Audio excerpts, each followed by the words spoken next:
What's your favorite book and would you like to talk about it? Pour a pint, make some tea, pull a chair up. Let's talk worlds, it feels so real. Feel free to scream and shout it. It's okay, you're in Fiona's book club. Hello, how are you doing?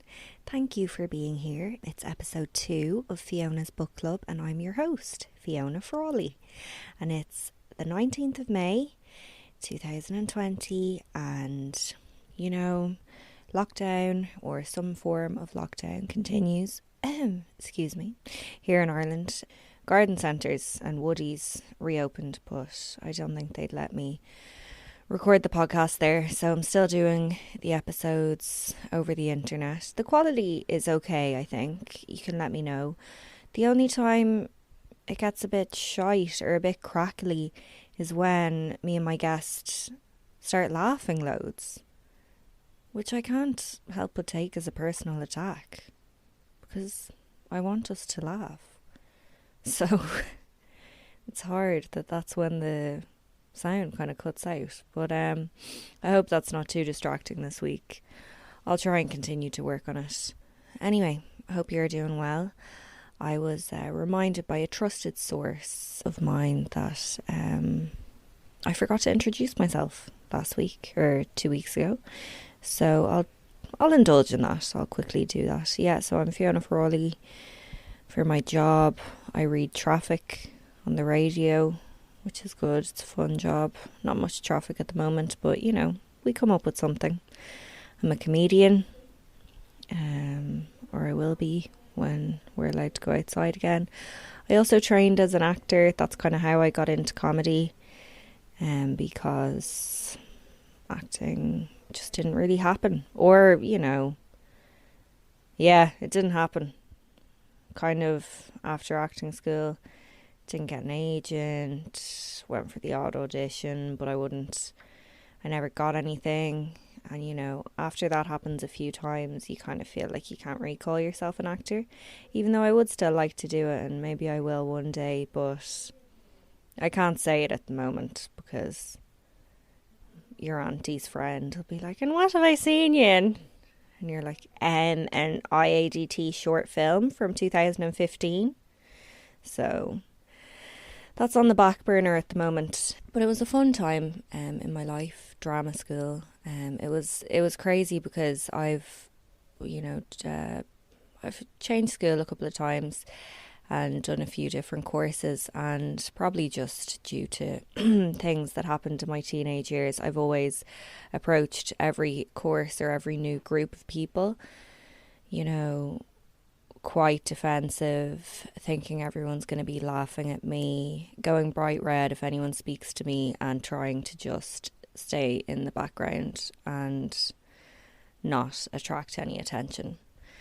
And in drama school, they were like, that's not really going to work here. They were nice about it, the teachers. They were like, come on, little fella, come on out. Actually, the voice teacher kind of hated me, which was funny because if you, in drama school, the kind of most important class you can do is voice class, but it's also the most wanky and annoying. So if you're a person like me who was a bit skeptical to get into the whole thing, that is the class you'd struggle with the most, because they make you do just the typical wanky stuff that you see drama students doing on TV. And it actually is helpful, but until you realise yourself why it's helpful, you're going to violently oppose doing it, as I did. So we bumped heads, but look, no hard feelings. I'm out of work. I'm sure he's still telling people to find their pelvic floor. So it's grand. Anyway, my guest this week is another comedian, a brilliant comedian and writer, Alison Spittle. And the book she chose is The Ballroom of Romance. I hope you enjoyed it. If you read along, I'm talking to you, one girl I know who ordered it online. Thank you, Rebecca. Or if anyone else read it, or if you've already read it, or, if you watch the movie. I know some people mentioned that they had watched that. I actually haven't watched it yet, so I must watch it after this, because I hear it's very good, so I am going to watch that.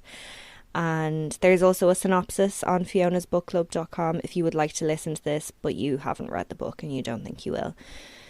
I'll say again, there will be spoilers for the Ballroom of Romance, so if that's an issue for you or you do not want to know what happened, you want to go away and read it, pause this, go and quickly read it. It's just 20 pages long, and then come back and join us.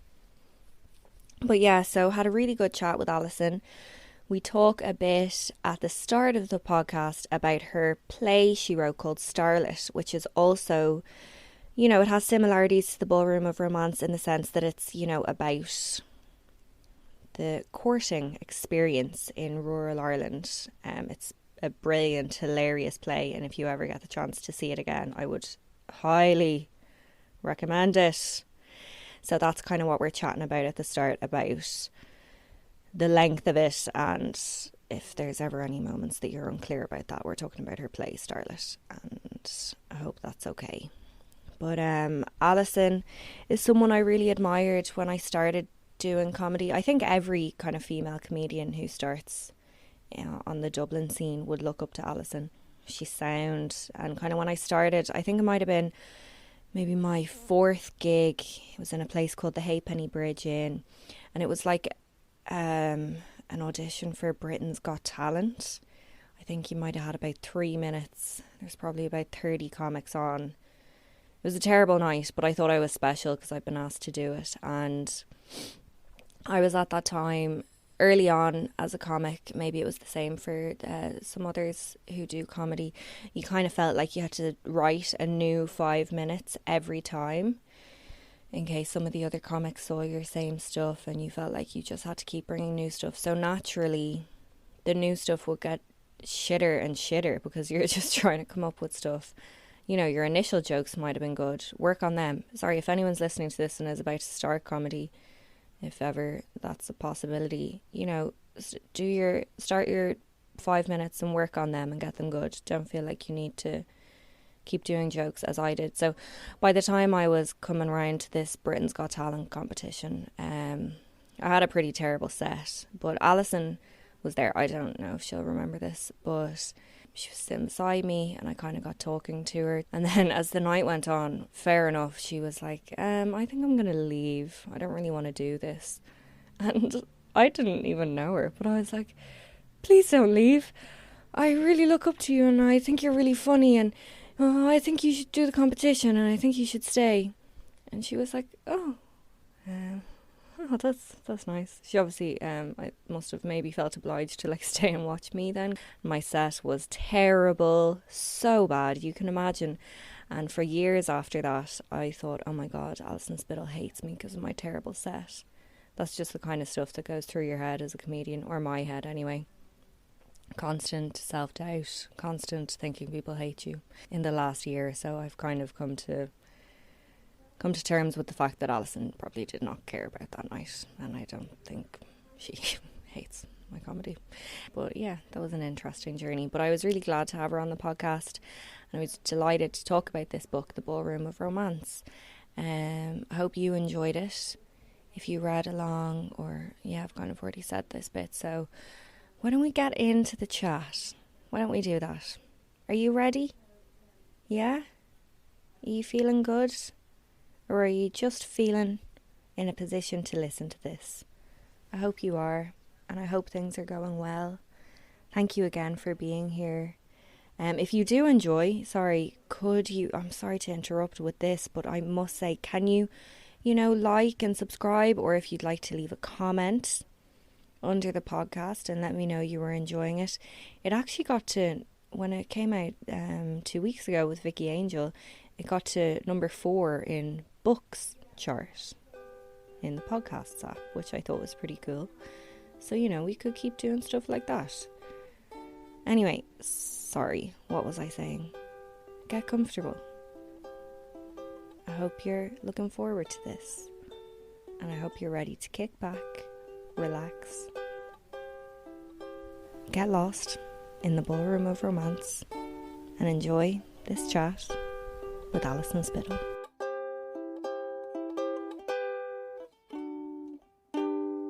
Right, so come here to me. Yes. You recommended Ballroom of Romance, and Yeah. I read it, and I had a big cry. What made you pick this book? The length of it, to be honest with you, it's probably the shortest book that I've enjoyed. I love going on holidays, so you can pick what books you bring. And I brought, well, my boyfriend actually brought over the Ballroom of Romance because it's so small, it'll fit into your pocket, you know, and that's the joy of a short story. And I had just written a play called Starlet, and I was going on holidays. It was actually we were going on holidays after the end of filming Nowhere Fast, and it was Ah, like very, yeah, it was lovely. It was lovely because like I'd worked nonstop for months, like weekends, everything. Just it was a very crazy kind of time in my life and work wise. And then I went on this holiday and we had like we went to Spain and we did that thing in Spain where yeah, we were we're not like well off, so we were going self catering, and gorge. we had yeah, I know, and we went to the Lidl in Spain and got a load of these little green peppers that you can hot fry in a pan with olive oil and salt flakes, and it's amazing. And I just remember, I think it's padron peppers, I think they're called. So I just remember eating a load of padron peppers and reading this book in the sun and the wind. It was very windy. Do you know what? Reading that at that time of my life, it was such a weird period because it was after I'd done a load of work and I was scared about how it would turn out and how people would react to it.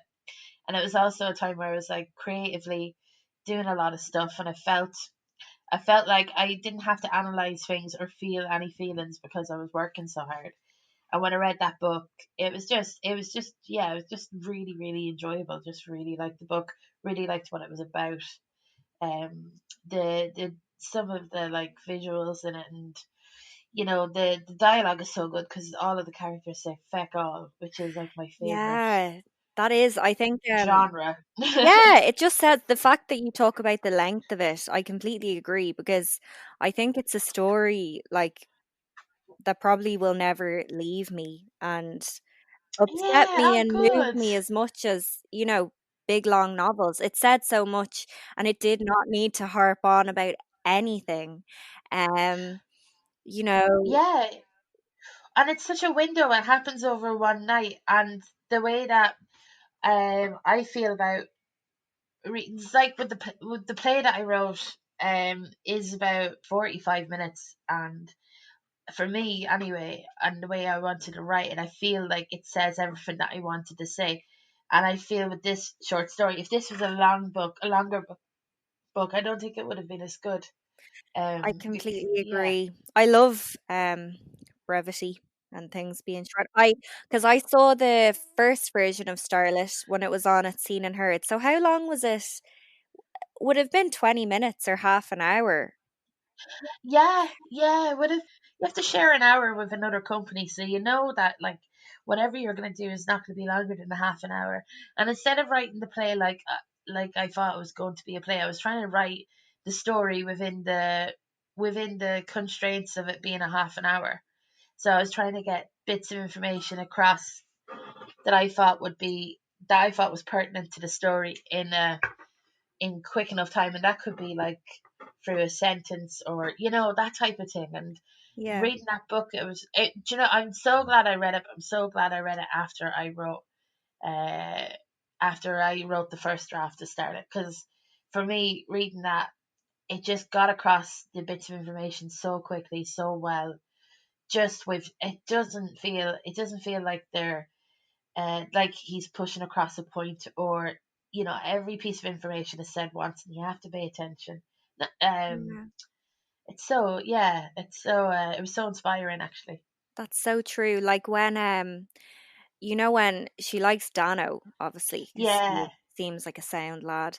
And then when she's trying to get him to have what's that? Like some sort of eye cream or something she's trying to Optrex. give him. Yeah, yeah. Yeah, And then he goes, "Oh no, it's okay. Miss Griffin or whoever he lives with just reckons I need glasses." And that's all that needs to be said. And Bridie's like, "Oh right, so she's trying to marry him." and there's nothing else said about it. And and and the injustice for her of, and I understand this of, and do you know what, it really fed into like the things I don't like about my personality, or the things that I feel that I have to check myself up about would be like Mhm. misogyny, internalized misogyny, Of course, especially within like a professional setting. Like, when I first started doing comedy, you get the once again it comes to fucking compliments. You get compliments going, "You're very good for a woman," or "You're the best yeah. woman on that night," when there was only like two women on, and then all of a sudden my head I was like, "Oh, cool! I want to be the best woman on each night," instead of like I want to be the best, or I want to do my best, which I think do my best is kind of better than being the best, because I mean that's so weird in a way to like, you know it drives me insane. But I totally understood um how she was feeling of like, this is so unfair. I play by the rules. I dress up nice. I am Mm. pure, pure to a degree. Like I have land. She has land. You Yeah. know, like I can't remember what her friend is called, the older friend that she's worried about Oh becoming. yeah, the Madge. Madge, yes. So at the end, Madge goes, "What does she have that I don't?" About Bridie in relation to Bowser, Mm. and the woman that owns the hall says like a plot of land. So Bridie in her head has a plot of land. She's also a woman of good standing. Like, it seems like she's from a good family. There's no her reputation. She's no bad reputation. Yeah. So therefore, she's not sullied, or and I'm doing all the air quotes here or whatever. No, but But I think we so can we she's, can know that. Yeah. yeah, yeah. And like she plays by the rules, but yet a woman who is a widow, so therefore less standing than Bridie, a woman that's not a widow and has a disabled son, and she loses this potential man to this widow.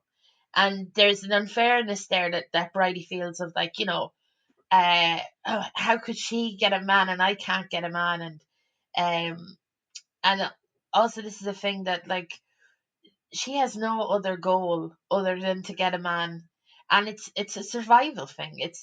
She's physically not going to be able to look after the farm when her father's dead Oh, on her totally. own. It's purely practical why she It's wants so someone, practical. and she just wants someone sound. Like she's already lost the love of her life when he went off Yeah, to England with your one, and she didn't even let herself be sad about that because, as you say, she's a practical woman and doing what she thinks is right. And she's like, right, Dano is, I know he's decent, he's yeah, sound to the woman he lodges with, sound to the son who has a disability, so he'll probably be sound when he comes to live with me. We'll get yeah, along and he'll do a few jobs and he won't mind losing out on his wage because he'll live here rent free. And yeah. And he doesn't drink, and that's a big factor as of well. It's like, course. but it's funny how like a lot of the men in this book, I mean, a lot of the men in this book remind me of men in my life, village wise, and just people I know. And Yeah. that whole thing of like, there is this element of, is this person going to be trouble? And the thing I find very interesting, and I don't know about you, but when I was younger, I feel like I'm talking over you, Fiona. Sorry about this. No, I you're feel here like to talk. I This is what know. we're I here feel like for. it's so hard. Like it's lovely. It's so lovely to do. You're such a great idea for this Ah. podcast, and it's really great. But I remember when I was young, I used to love reading like Sense and Sensibility, a lot of Philippa Gregory books, which is this like, she's a historical writer, but like all of the stories are practically fiction, like, but it's set within like Tudor times or whatever. Hmm. So when I was a teenager, I felt like I was reading history books, but I wasn't. I was reading the big bodice ripping romantic novels, But a But lot you of were those, learning about a time that wasn't yours, like whether it was oh yeah, the other oh yeah, story that was going on. You felt cultured as fuck. I really did. But with those books and with that time, like I was reading about rich people worrying about marrying with very practical kind of things in our mind, like, will the land be divvied up? He's not a rich man, but he's from nobility. All this bullshit, that I didn't really relate to. And then Yeah, when I read Ballroom of Romance, I was like, aha! It all, this whole social standing thing. It's on a smaller scale, but it's as important to people uh, in a working class rural background. That kind of thing of like, will he drink? Will he drink loads? Will he beat the shit out of me? Like, yeah, it's a bonus if he doesn't beat the shit out of me. of course. Um, it's just it's actually it's so sad and horrific, but it's so good at the same time. That's how it's so good, though. It's so horrific, but it doesn't even say it. It just lets you think it and Yeah, know it without even yeah, saying. When it's like, okay, Bridie was like grand, and that was her last night at the Ballroom of Romance, and we're like, yeah, oh my god, I know she's never going back because she thought, fuck it, what more can I do?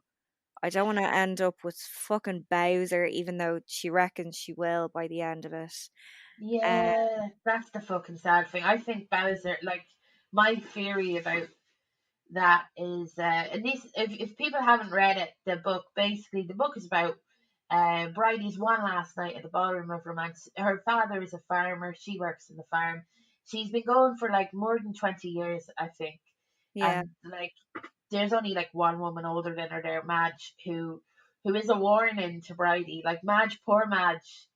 Madge is like, Madge, and you see, this is the cruelty of humans as well, is that like, um, I do see, for me, I see Madge as someone that is vulnerable, and yeah, this whole, like, I've seen it, and in my life, of just like, when there's fuck all happening in your life, you can take the piss, and I'm sure I'd say I've been uh been a person that has joined in bullying someone. I'd say because I was bullied myself, and I feel like bullied people remember who bullied them, but bullies don't remember who they bullied. And yeah. It's so I've got a true. feeling that I've definitely fucking took part in that behavior, because it's just, definitely. I just can't. And whoever feels like I have, I'm very sorry. Do No, you it's know? so true, and it's so important to admit that. In the same way that you admitted the internalized misogyny, because we all have it, and the Yeah, psychopaths or this dangerous people are the people who are like, I'm not misogynistic, I'm not racist, I've never bullied. Because as you say, like something that you did in a group when you were 15, just laughing at someone so you wouldn't get laughed at, that you think yeah, meant nothing. It could have crushed that person, especially as you say when they're vulnerable. And like, yeah, we probably have seen that older lady at the disco. Like, if you ever went to a rural disco and be like, oh, yeah. Jesus, you're one. And I would feel horrendous to think that I did that, but I can't say I never did because I'm not trying to make out like I'm a perfect person. You just have to grow and learn to be more empathetic.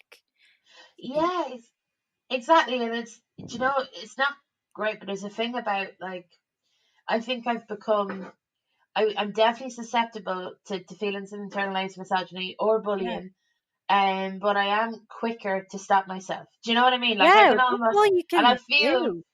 yeah, I feel good about that. Like, like, the feelings will rage and bubble inside me, and then I'm like, hey, why am I feeling this? But with Madge and with Bridie, I like that they're friends, but I can see that, like, Bridie sees Madge as someone that she'll turn into, and is afraid of what's going to happen with Madge. But the men at this dance, like, the older middle-aged men don't come in until like halfway through the book because they've been at the pub, Yeah. and And this you're the not allowed to whole, drink.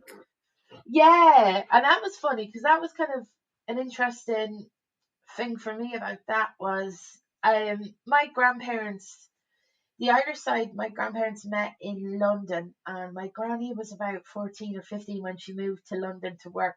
So I don't feel like ballrooms. I've never heard my grandparents go on about ballrooms within Ireland. I've heard them Yeah. talk about like Irish centres in Britain, like their early adulthood, teenage life was in Britain. So I wonder. I've never heard like the whole ballroom scene to me is just it's so interesting. I've a real love for Joe Dolan that's not which I thought when I was a teenager was ironic, Ironic, but but it's it, not. I it completely really get isn't. you. The What's heart there to wants, not the love heart wants. genuinely? Yeah, you have to accept it when you become a woman in your late Yeah, 20s, early 30s. You're like, no, I fucking love Joe. I'm it's serious. amazing. An amazing voice. And even when I was a young one, Jesus, now this is going back. RT brought out this drama called it was a light kind of comedy drama called Show Bands, With and Kerry it starred Katona. and Yes. Susan McFadden did the singing. She lip synced to her sister-in-law singing. That was Stop. the Kerry can sing. Kerry's got a set of pipes on her. I know. Oh, well, I don't know. I don't know what happened there, but the whole idea of ballrooms really interested me. So, like show bands and that type of thing interested me as a young one. But this book kind of opened up. I just had never thought of the practicalities of being a woman in Ireland. I had like heard of probably the media that I took in about women in olden times within Ireland are either women that live in massive houses Hmm. and are looking out at the fields and are like, oh, the famine is happening to the others, but I love this, that kind of bullshit. Yeah, yeah, yeah. Or I have a famine of love, or whatever. This is my real famine, honey. Yeah, Yeah. Or or the other type of media would be women in Magdalene of course. homes. And it was interesting, they refer to like the men refer to like women being fresh away from the nuns, which What was can the only talk mean about that? Had they? I started to think, is that just the name of their school? is Presentation it? nuns. No, but are they nuns? Because I was like, how is the situation that so many women in this community have broken away from the nuns and they're all down at the club now? But because I was, Yeah. But you know what? I think your theory is actually correct the more I think about it. Maybe I put it into my head because I have this like big massive woo. It's like I'm just I live in Britain now and I tell everybody about the Magdalens all the fucking time. Do you know when you go yeah, like Ireland is great and I'm like well excuse me and then if I may. if I may so like yeah maybe that makes a lot of sense. Oh that's just as creepy I mean, because I'm these not are sure. middle-aged men. Oh, stop! I know. And But, these middle-aged men would like get a young one. Do you know, like this is why Bowser is Bowser, because he could mm, be drinking and raking up until he's 48, and then he'll, he is gonna probably end up. I don't think he'll end up with Bridie. I no, think he'll ride her in the field and then he'll leave her off, and it'll just be a lonely existence for Bridie. And I think he'll end up marrying like someone fresh out of school, like just some poor farmer's daughter. There'll be about 25 years between them. He'll squeeze out a few kids and he'll just, I think that's the tragedy of biology for me was reading it and going, just yeah, women are so fucking trapped by our own bodies. Like we're so, you're so right because it's kind of like it's a little quick look at a story that we've heard loads of times before, or because yeah, it might just be through, as you say, Bowser's eyes or Bowser's young wife's eyes. But this time we just quickly saw it through Bridie's yeah, eyes.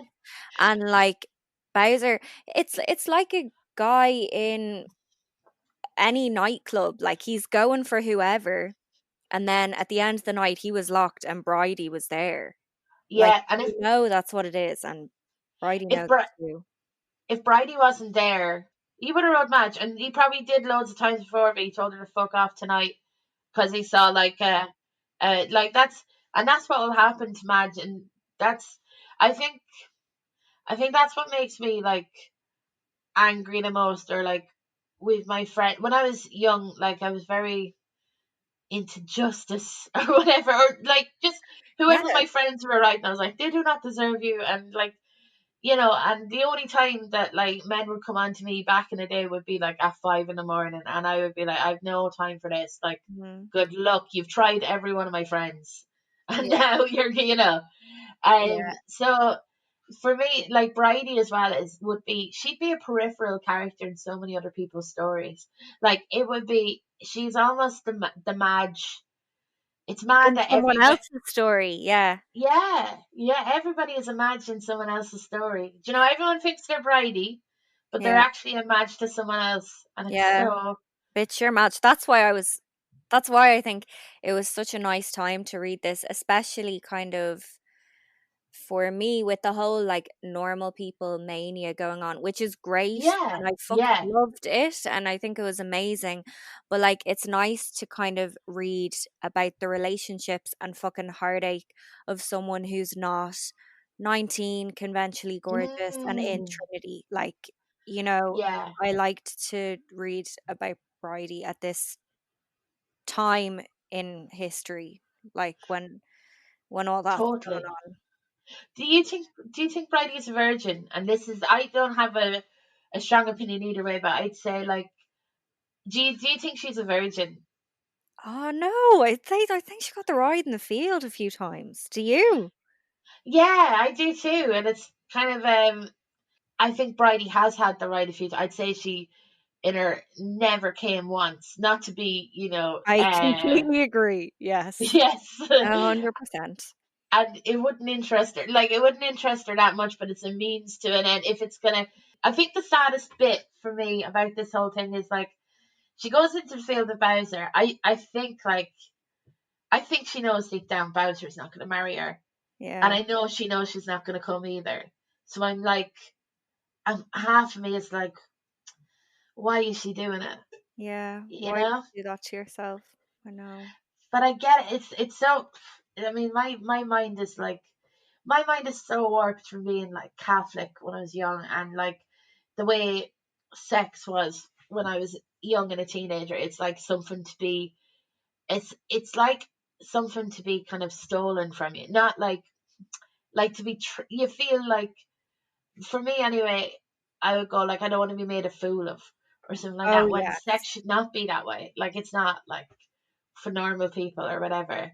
But like, yeah, for so when reading this book, it kind of, Jesus, brought back a lot of feelings that I had when I was younger Yeah, about I get stuff, and it you. was You so don't good. want to feel like anyone's pulling the wool over your eyes or anyone's laughing at you about it. You want to be like, well, I Yeah, I wanted to have it in the field as well. Like I don't care if he went to his bedroom with someone else. Like yeah, I yeah. hope It's. I mean the same thing as you. I think you do. I think, but the other thing is like being at underage discos when I was younger. If a lad came up and said, "Oh, do you want to shift?" and I would say like, "No," or whatever, and he would go, "I didn't want to shift you anyway. It's only doing it to fucking mess with you and stuff." So I've Yeah. always had this weird kind of like antagonistic edge about courting and all that type of stuff. Like I did not court when I was younger, Fair. and yeah, and like I wish, and that's definitely 50% my fault, 50% the absolute fucking dregs of scummy lads that were around me. And if you're listening to this and you went to school with me and you're a lad, not you. Would have rode you. You're grand. If you It's want to the hear other that, lad. it's the other lads. You're you're one of the good ones. Jimmy, you were sound. Yeah, I loved your rat tail. yeah, exactly, exactly. But like, yeah, it's mad. I mean, my life. I'm just so lucky that I don't have to marry for money or anything like that. And that's not Bridie's fault. It's not Bridie's father's fault either. Bridie's No, father he's is really lovely. sound. Really nice Yeah, guy. second circumstance, like it's so, That's just what and it is.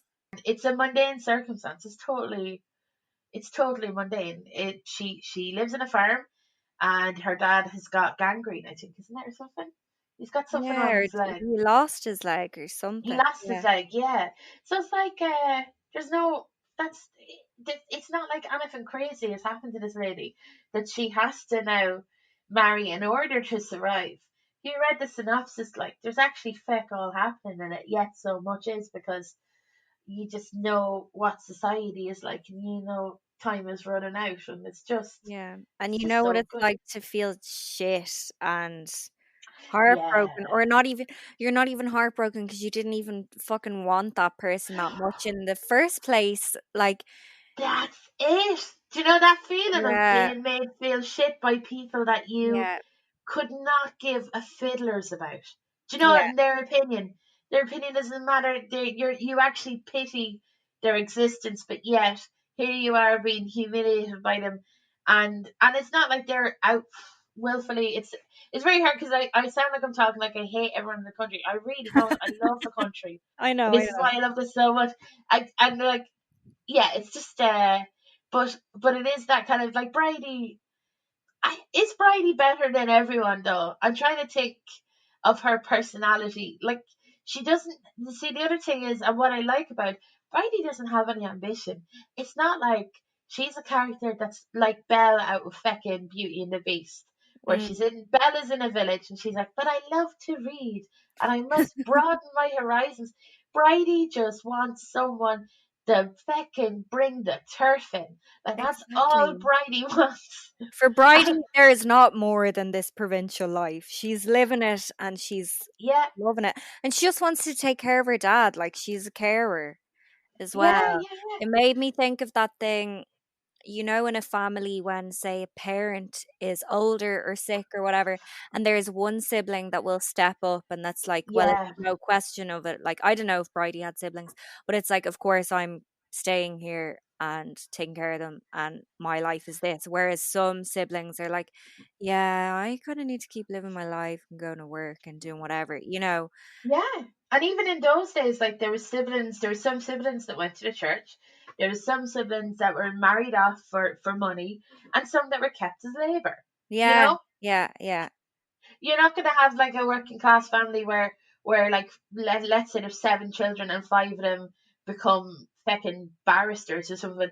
One might have aptitude and the whole family get behind, and you know that kind of, it's the resources, and there's not enough resources for Bridie to even have like a person that she can stand breathing on her. Like yeah, if her and Bowser got married, like there's no like, you know, there must be so many marriages back in those days where you had to sleep with a person that you felt physically sick by. yeah, where you just fucking closed your eyes and waited for it to be over. Yeah, yeah, that's a big lot of marriages, and and you chose that because it's either the life that's ahead of you. You're waiting for it's. Do you know the conversations they have? Uh, and they're talking about when their parents will die. Yeah, It's a mad thing of like, oh, you wait now. My mother, she's got 2 months left in her tops, that was his and then foreplay. yeah, He was yeah, honestly getting himself ready to go, being like, "Not long left in the man now." Fully like, it's the new road frontage. Like it's to have a dying parent. But yeah, that's how wealth is exchanged. It is great to look at that and to feel someone's absolute feckin' pain and panic and she is capable of having emotions. She's also very self-aware. yeah, I love that about her. She has the ability to kind of question stuff, and still go maintain the status quo. Like yeah. she'll go like, I'm not. She's basically going like, I hate you, but I'll still marry you.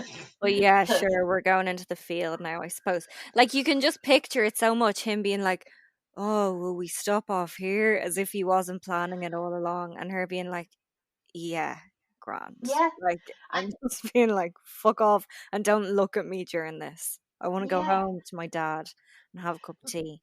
Imagine having mediocre sex out of boredom. Like I'd say that's how a majority of, because there's some Mm. people who have one night stands, and I just uh, I just don't understand how they're so bad at writing. Like, I don't. I think they try and put too many bells and whistles on it. It's like, stop trying to do, like, stop Yeah, trying to gyrate like that. Like, just be normal. Or not be normal, but just be yourself, and maybe it will be slightly less shit. I Yeah, feel like in when they those. try tricks, that's when I'm like, oh, please don't. But that's like, I feel that that's a modern thing. I feel like back in the day, let's just say he's not bringing her in the field to finger her. Like, there's no kind of like, No, none of there's that. no crack in this for her. He can literally like, I kind of, the mad kind of, I'm just getting distracted. There's two pigeons on my balcony. Oh, speaking Okay, of, I know. speak of no fingering, they get straight to it. But yeah, it's such a good book. Um, and it gives such a good a window into Irish life. It's very similar to Normal People in the way that, like, it's the book is from the book is very good because there's feck all dialogue, but you do really feel for these for Bridie. Like, you feel her feelings and I her felt like that desperation. too. Like, yeah, it is like normal people in the sense that your heart fucking breaks and you're like, oh my God, I know that kind of moment where you just are like, Yeah. why can't it be different for that person? Oh Why? Jesus. Especially Connell. Like, Sally Rooney does such a good job writing for Connell, because Connell says feck all, Yeah. and the miscommunication, and it does seem so obvious to him. I don't want to spoil that book for other people, but Mm. there's several situations that happen in Normal People where I you totally if you totally logically get why stuff is left unsaid, and it's because they're incapable. They just haven't needed to communicate it before, and Yeah. they don't know how. It's very interesting actually with Normal People and the the home aspect where they're in Sligo. Sorry to veer into Normal People, but No, we'll allow it. Connell kind of feels like he is an outsider because he doesn't know who his dad is, and Mm. like the village are grand about it, but it is spoken about, and that is like a micro society thing that I think the Ballroom of Romance does very well. The way that the men talk about, Madge has got a squint on her, Madge is getting old. They're basically going, Madge is an old whore. And Mm. that's not, they're basically kind of giving her that reputation so they can abuse her. Yeah, Um, sure. Someone fucking, I can't remember which lad, could be one of the young lads. Someone like tries to fucking finger her when she's just standing there. And even yeah, the owner of the Ballroom of Romance is like, oh, look, if it was with one of the younger girls, maybe I'd say something. But your man is yeah, grand and Madge has been at it before, basically. yeah, it's disgusting. And like, Yeah. what I love is you never read um Madge is treated this way because this. It's these. You hear it in the dialogue. You see it. The men coming together in the ballroom, and they're drinking whiskey in the bathroom. So they're breaking the rules of the ballroom already, because the ballroom is supposed to be a place of no alcohol. They don't give a shit. They have their whole, like, this is their routine. They have standing as Yeah. well. In the men are given a lot more leeway to get away with stuff. Women generally, like, once you slip once, that's your whole reputation. You can be abused again and again and again. It's like with rape trials. Yeah. A Where they woman's, tear out, like, pull out your whole history, anything. yeah, yeah, your whole history. So you could be a person that's sexually active in a way that's deemed not pure. I suppose, would Mm. that be a fair way? And then you know your past behavior is brought into account. You're right about Madge, about, like, if it was one of the younger ones, because it wouldn't even be, if it was one of the younger ones that are sexually active. It's one of the younger ones who didn't get the chance to be sexually active yet, so therefore them getting fingered is like a is a bad thing. But because Madge's reputation is so bad, he hasn't taken anything away from her. He's assaulted her and he's Yeah. dehumanized her. But he In hasn't front destroyed of her reputation. everyone. Like, Yeah. And the poor thing, she goes back. This is the only attention she gets, I'd say. You know that I know people that keep going back to abusive groups of people because they're their friends because they've no other friends in the world. You know, people would rather go back to a group of people and be abused again and again and again because oh it's some sort of yeah. social interaction. Yeah, I completely get that. But I guess you'd think you deserved it, or yeah, you'd think you had no one else. Oh, it's definitely for me. It's like thinking you've no one else, Yeah. and and also that thing of like I know you're taught from an age as well, and I don't know who taught me or whatever, maybe society thing of like, oh, if a guy is mean to you, it means he likes you. Oh, So you know, that old shite. yeah, and I'm sure like Madge, and I'm sure like I'd say Madge gets ruined every time she goes to the Ballroom of Romance, the thing that she kind of sees as someone liking her, you Yeah. know, and even when they're mean to her and stuff, she's probably thinking, well, they've talked to me, they like At me. least they're looking And at that me way. at all, yeah. Yeah, so it's like when I read it at first, I mean, you think, but it's great to have a conversation about it with someone because I haven't really like this. I borrowed this book off my boyfriend, and he didn't read it. Like, Yeah. he just didn't get into it, and it's great to kind of talk to someone about it. It That's a is. woman, I suppose. You know. Yeah, I really like chatting about this one. I gave it to my mom after I read it, and Yeah. she just read it quickly, like sitting at the table, obviously, because it's so short.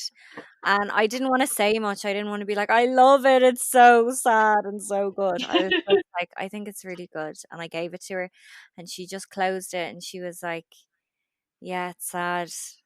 That's the way it is for some people. Oh, it totally is, and it And I was still like, is. yeah, It still is to some degree. Like not to that. Like no one's gonna like inherit a farm and not be able to. You know, you'll be practical. You'll sell off the land. You'll do something. yeah. But to a lesser degree, it is the same in a way in some parts of society. You know, it's that whole.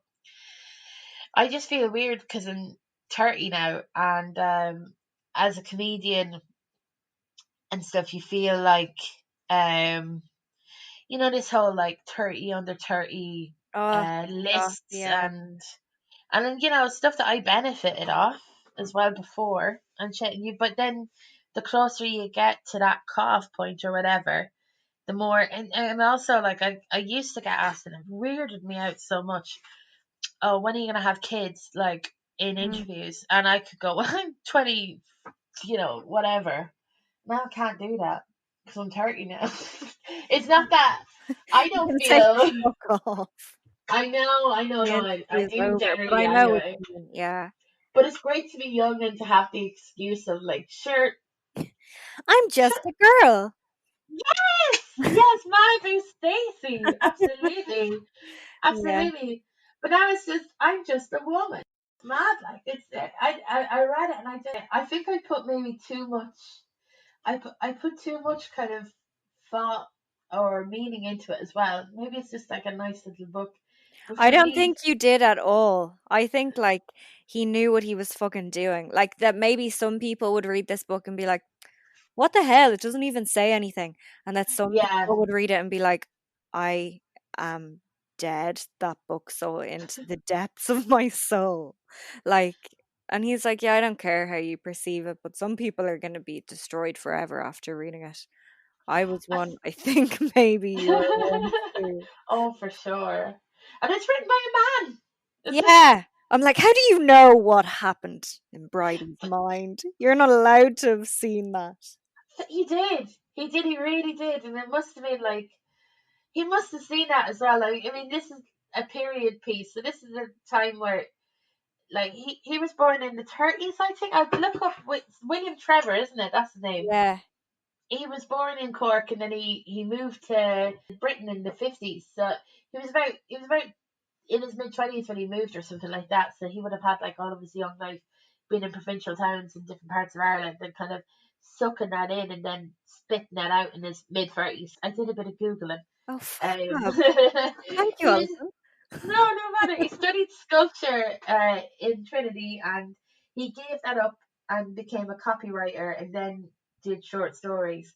And I watched the film again today to try and I don't know. I when I'm doing a podcast where we're talking about something that we've read, or Yeah. I just like to do my homework because I feel you know It'll be a I better feel chat. yeah, it does as well. Even though, you forget the names and shit, but you know what you're on about. As Ah, in, like I do, yeah, like, yeah. No, it doesn't and matter the name. You know what happened to them. yeah, and the film is very good. You can get it on YouTube. It's got Brenda Fricker in it, and she's brilliant.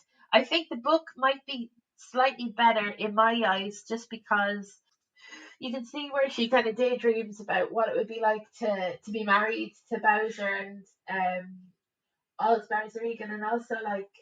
Yeah. You know, she didn't like Dano. I don't think she found Dano attractive, by the way. No, it was literally like Yeah, Dano is grand. I've got to He's okay. imagine being terribly upset over a person that you don't even. That's how desperate it is. She's upset that she's been rejected when she hasn't really been rejected. He's just. I hope Dano and the widow uh have a good relationship. You know what I mean? I hope it's Yeah. I presume maybe because she's a widow and stuff, he really does love her. Because it sounds like a lot of the men have emigrated. This, Bridie has fuck all choice. The love of her life is in Wolverhampton, and I mean, was he the love of her life, or was Yeah. he someone that she found slightly attractive? When she was 16 and thought that she was in Yeah, love. yeah, Like, like, uh, and to have I hope Dano, for me, the love story is Dano and the widow. In my head, I hope they're they ride loads, they have a good time with each other. Uh, when I'm older, I don't know. It's so weird that yeah. I'm just she would have had a husband before. She knows what she's doing. You know. Yeah, she's been around the block. I know, fingers crossed, someone's fucking happy in Yeah, this. Like, you're like, I need something to hold on to. I guess maybe the couple who own the club they seem seem happy. They seem nice. nice. It's strange. I feel that it's once again good choice of the offer as well to talk about how the fella who owns the ballroom is trying to keep it like a decent place, and they have mention of God Yeah, uh in the community center, and this place is basically like a place for people to meet up. I wonder how, because I know mass was used back in the day, back when I was a teenager anyway. Mass on a Saturday night was definitely used as a place for young people to meet up, like it was. And I okay. feel that maybe 5 years previous it was more like that. Like it really was like people were not giving a shit in my generation, and now the generation after, there was nothing of that at all. But there was a sniff of like Yeah. social as a social kind of um a social contract, I suppose, of going to mass. And I wonder, like 20 years previous, and just maybe because I've kind of missed out, is in my mother and my father is English, and my mother met him in a nightclub, and I don't have I don't think I've missed out per se, but I wonder what it's like to have a family that have generations lived in the one village, and like their parents met. Like, Yeah. where did your parents meet, Fiona?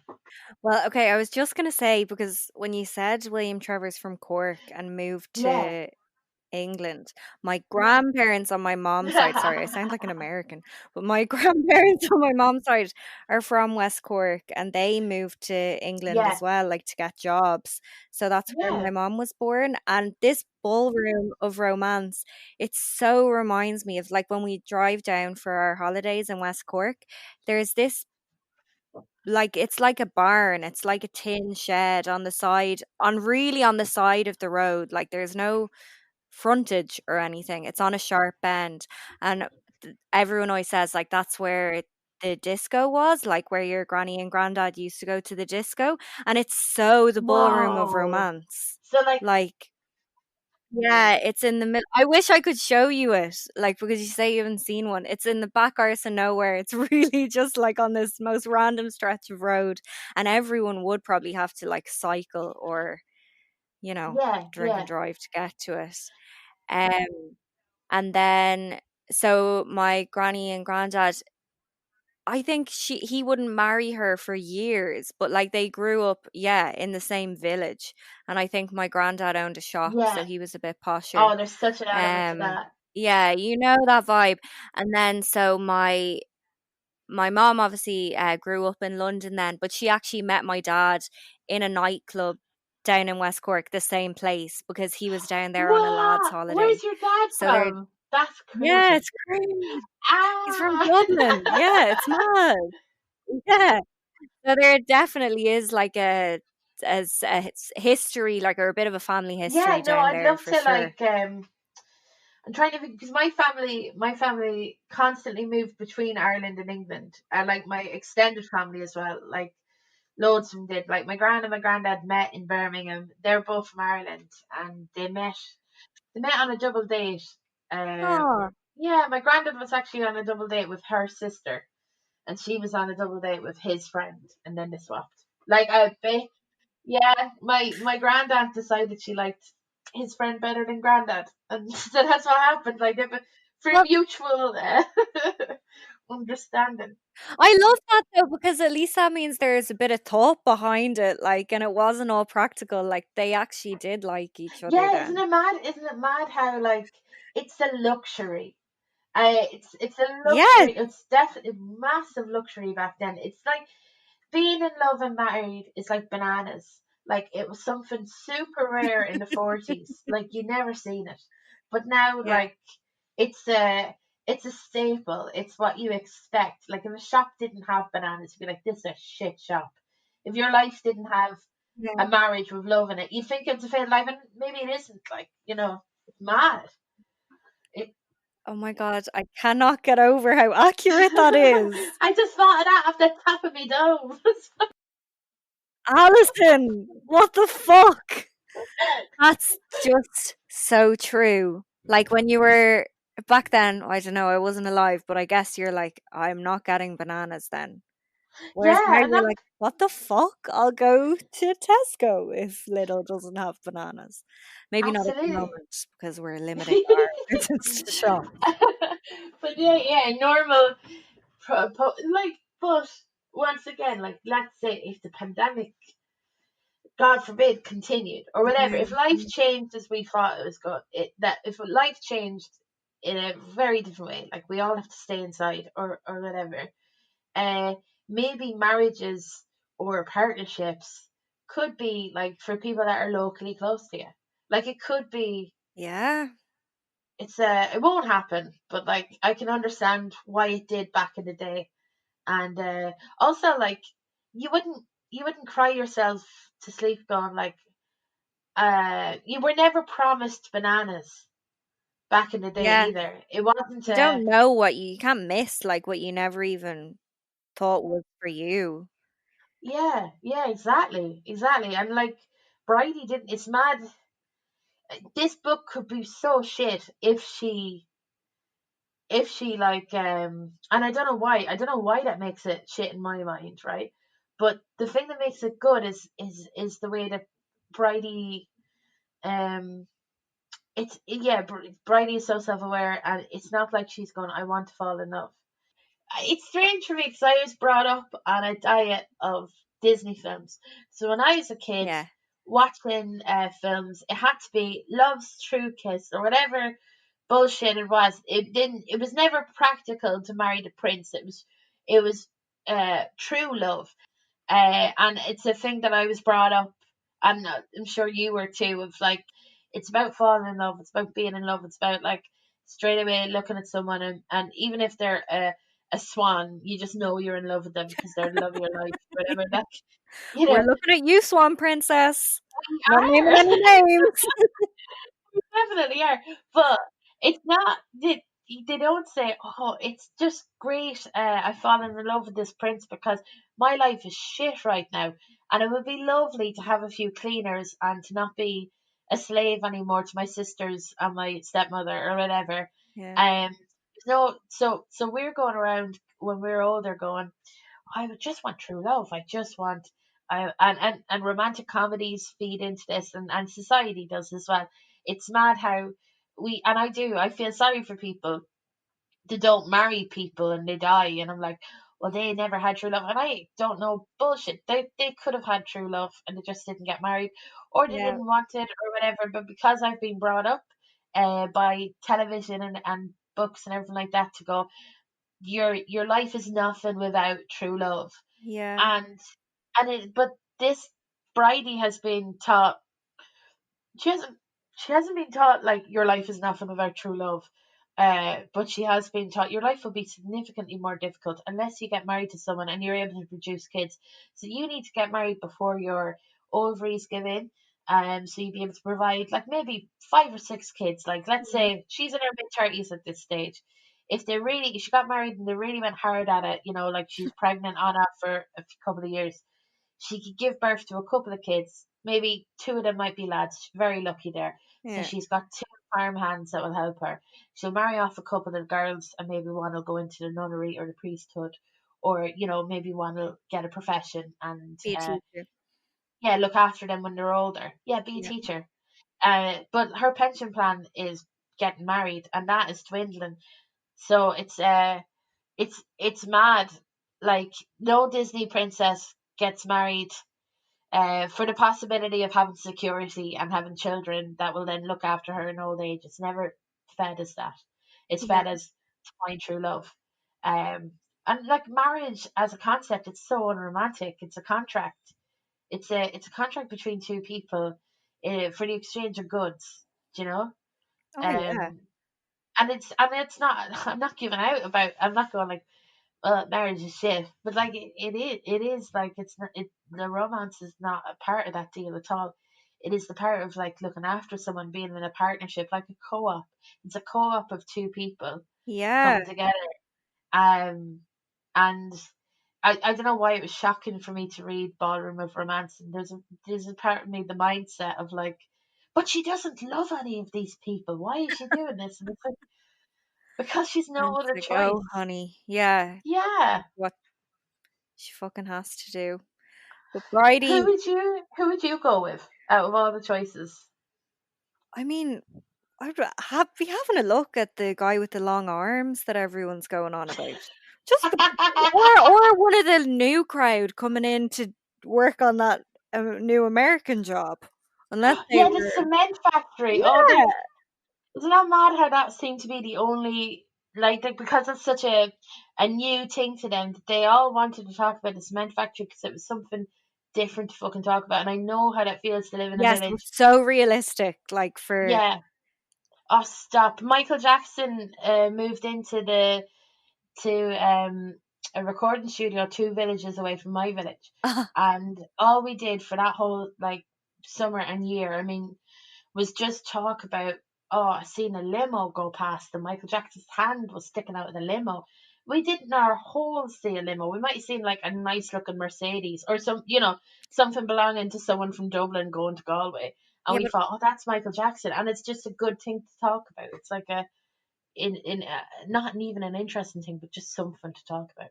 Alison, that's fair enough. Like Mike, it wasn't like it was some B-list celebrity. Like, I think anyone would be like, maybe that was Michael Jackson. It's not like it was just some fucking lad who was on X Factor 4 years ago. No disrespect to you, Matt Carter. I hope you're doing well in your career. But like, that's a big deal. Who would you go for? I'd probably go for I Dano. Yeah. Probably the thing of like him not drink. I know it sounds like practical. I know he works for the council. I think she was that the thing that she was offering him was a good deal. She'd Yes. fix his eyes. He'd be able to Ah. get a bit of fresh milk in the morning, like Yeah. the eggs, all that type of thing. He could go off. I don't know. He could go off and work for the council during the day. I think he was like a council worker, so I'd say it's like doing roads and all that shit, isn't it? A wonderful pension, like a great practical pension. Or she should have. If I was her, I would have fecked off to England myself and worked in the factories, but she couldn't because of her dad. Her Like, dad, yeah. I think yeah, Dano's a good choice. I think he seems like a really nice man. yeah, and I love a man that like has an ailment. Do you know, like Mr. Yeah, Rochester had manners in the last chapter of Jane Eyre's book because he was in a fire yeah, and you're got like, oh, temper. now you want help. Yeah, yeah. Exactly. And I love when she was talking to him about the eye gel because when you're trying to like get an excuse to talk to the person you fancy and you're like, oh my God, literally the only thing that I can bring up with them at this moment is this eye gel. And he's like, Yeah. no, you're grand, thanks. I don't need it. And you're like, well, I can drop it over to your house if you want. Like, it's no problem. And I'm like, oh my God, Bridie, I feel you. I know, and there's also that element of, and I think this is like a big country thing of, I can't remember the poet, and my culture credentials are destroyed. But there's some lad who does he did a great recitation poem about kind of peeling spuds, and such a romantic fucking poem, but it was so practical. It was just the act of like, it's the act of doing something practical for someone you love because you want to make their life a bit easier, but you love them so Oh, much, and yes. you can't just go, here baby, I love you. You have to go, there's spuds in the sink there and they're peeled, you They're know. peeled already. Oh, yeah. It's Oh, so it means lovely. so much. It's such a Yeah, lovely gesture. so practical, and it's great to have someone in your corner.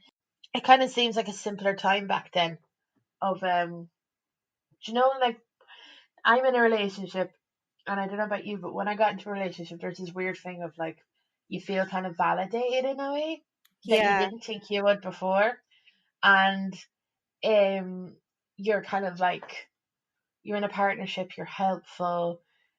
Also, the great thing about being in, like, having a boyfriend is like, sometimes it's just someone in your corner, someone to have your yeah, back, and I think that's like, that's all people were looking for when they went to these ballrooms, is to have someone in their corner. Like, life can be so relentlessly hard, and just to have like a little bit of help, whether that be practical or whatever. Like, I'm sure if Madge was married, um she wouldn't be laughed at the way she is, but yeah, because she's on her exactly. own, it's easy for people to kind of like dehumanize her, because there's no one. I noticed that back in the day in other situations where I'd see, and this goes for comedy actually as well, I would see people kind of like be bullied in comedy, and they'd be bullied because they're not part of a clique, or they're not part, Oh, yeah, if you, and it's like, sometimes, and this is like, no one, there's no rampant bullying in comedy. It's just like society and life, but there's like friendships you make and people you work with, that like there's a natural kind of alliance there, and you just know in the back of your head, like, that it's like being in a village. It's like having someone that has eggs, someone has a camera, that's they yeah, have a lot of hens that they can help you with, and you can work together and be able to barter and trade skills. And yeah, yeah. Yeah, you need to have something like that you're bringing to the table as well. That you're like, yeah, what? I or can do this if you do this. Yeah, be really good. You can yeah, either, you can get away with like bringing nothing to the table but being very good at comedy, but and you can get away with not being that good at comedy but having other skills that you can bring to the table. And it doesn't matter, it doesn't make you better or anything like that. It's just way in life. mm, And the for the Ballroom of Romance and for like Village Life, it's so stark and so there, but it's so it's so grim. Do you know, like, that yeah, the people are kind of like putting happiness aside to have someone wash their eggs and be, and to mm, put out seed in the field or whatever, in order for them to live, to be able to eat. It's just mm. mad.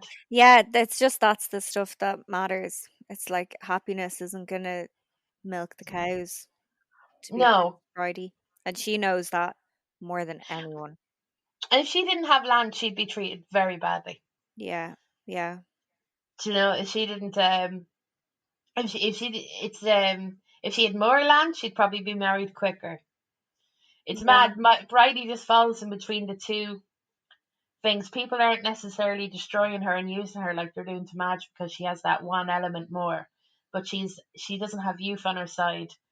Um, so she isn't being seen as a prize. Like it just does drive me mad that I do think that those lads that go to the pub and then go to the ballroom of romance will end up married with women significantly younger than them because they can, because maybe they have a bit of land or whatever, and it's just it's yeah, it's just mad. And poor Bridie doesn't have her mum there to Yeah. advise her or nag her.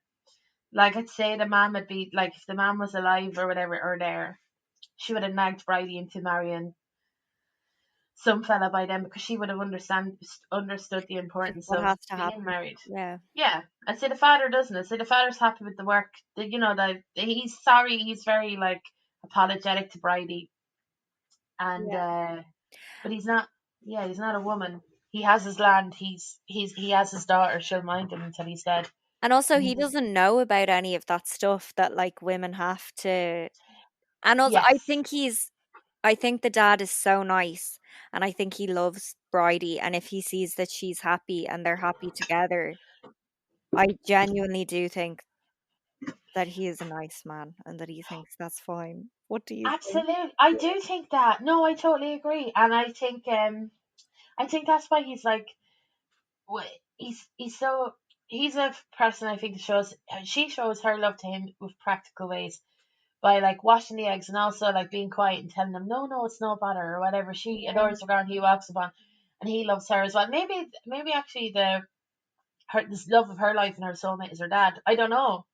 Like, it doesn't seem like, or this fella that went to Wolverhampton. But I hope, like, I wonder, is she desperate in a way to kind of like get a husband and stuff to allow her father not to feel guilt that she will be minded when he's gone.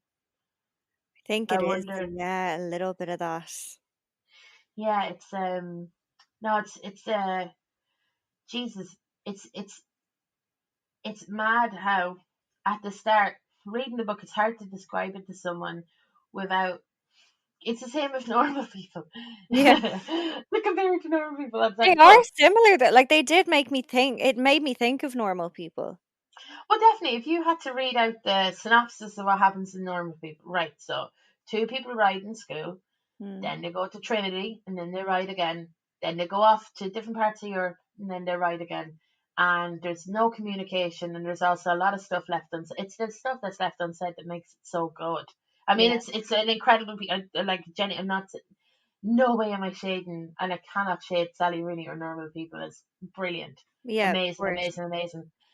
But it's the same with this book. It's hard to describe. It's basically a woman going to a dance and realizing that this is her last dance.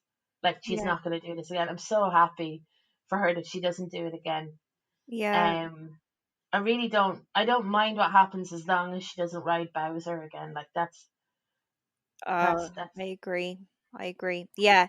Yeah, she is like when she's like, yeah, and that's gonna be the last night, or when just the narrator says that, it's like, Mm, okay, she's taken as much as she can take and she's not gonna make a show of herself, I think is what it is in her mind. Even though that's sad that she would have to feel that way. But yeah, yeah, and like, and what's pathetic is the men. The men are older than her, the ones that went to the pub, and they're not made to show off. You yeah, see, oh God, yeah, they're gonna keep going. and she did this out of like, this is a hard task for her to do, to go, to get dressed up, to go have the same fucking conversations with people over and over again. I think as well, there's no new people coming to this ballroom. There's only younger people going to be coming to this ballroom. It's not like this Yeah, place is. It's not like London. It's not like, I'm sure if my grandparents met in Birmingham, if they didn't meet, they would have met other people. someone You else. know, Yeah. they would have, yeah. And this, like, the sad thing about Bridie is like, the young lads are getting younger, or they're emigrating. She's absolutely left with everyone's left with the dregs of Mm. people, and it's just going to be, she's so correct to pull out when she pulls out, but Yeah. it is like work. It's like toiling a field and finding more and more rocks. Well, eventually you're going to have to stop. Yeah, The metaphors you're coming out with at I the know. moment are just... I had a coffee 4 hours ago with a lot of sugar in it. That's and where the metaphors fly. very much. Oh Yeah. God, I feel like I could talk about it forever, but maybe Yeah. I really want to write now. Like, as soon as I yes, finish chatting to you now, I want to, like, there's, yeah, that's the beautiful thing about writing, and it's a beautiful thing uh, that this fella has written. It really is. It's so good to write something so short, and that's something that I will think about for years to come from such a short book. yeah. It's incredible. He's just someone who obviously, not to sound like Rose out of Titanic, Yeah, but he sees people. yeah, absolutely. Imagine, because he does the two sides so well, all the Yeah, sides so well. Every character in that, no matter, I mean, it's such a short book. Some of these characters are only like two sentences. If you watch the film, and I watched it today, some of these named characters, it's hard to name them because they're in it for such a short amount of time. But there are some characters with like two lines yeah, in the whole show, and he's a great observational eye, and it made me like just inspired me so much generally to be able to not be afraid as well of not worrying that people will get the references, or yes, yes. it's just very unafraid, and it makes me feel brave reading it. Like, it's just so good. Oh my God, that's so good. Okay, go and write Oh, something that will make us all cry in a few oh. months' time.